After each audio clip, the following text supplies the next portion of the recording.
Hey everyone, Alex back again from Earth to Geek, and today I am going to review the NECA Pacific Rim Series 1 set of action figures.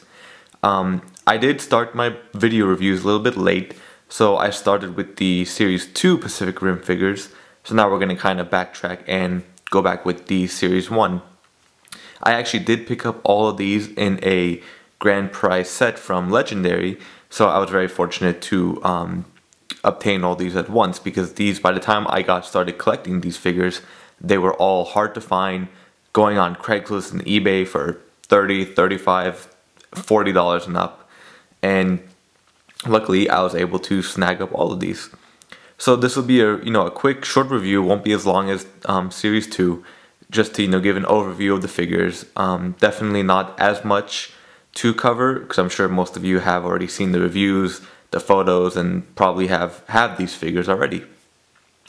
So first we'll start off with Crimson Typhoon. This is the famed Jaeger with the 3 arms who run by the triplets. Sorry about the lighting, trying to get the natural light from behind me. His knees are a little weak, so that's what accounts for the awkward stance, with the left arm being heavier than the 2 right arms. So you kind of have to adjust him a little bit. And here we have the head, moves. So let me try to get that back in focus. There we go. So the head, moves up and down a little bit, but mainly left to right. These arms all move. Let me get this camera back on the stance. There we go, sorry about that. So, we got the 2 arms that move here, both at the forearms as well. They have pretty good motion, sometimes they get a little bit stuck depending where it is. The front arm does not move up as much, as you can tell, but we still got that. The wrists do not move on this arm. They move up and down, but not really around. And the head again. And then this arm, just has the major ball joint. The wrist does not move, but at the forearm, going back and forth. And then at the waist, it's got full swivel motion there. Sorry about that. The knees, go back and forth, then the extra joint, and then the ankles.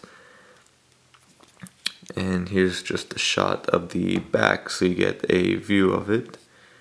There we go. And when you put it in a stance, kind of have to adjust it, and we're back, we're good. Alright, oh, come on, stay. So you have to really make sure he's planted down. There we go. So next up, I will bring in the Kaiju Knife head. This is the one that everyone was excited for to have. Just really great detail in the actual head, from the teeth, the bottom jaw. I actually found this out late, one day moving these figures. I realized that the mouth does open a little bit more, so if you want to have him a little screaming, or just, having the tongue sticking out for a little taste of a Jaeger. So the arms do move at the forearms, they do move. Oops, trying to knock down my camera, I see.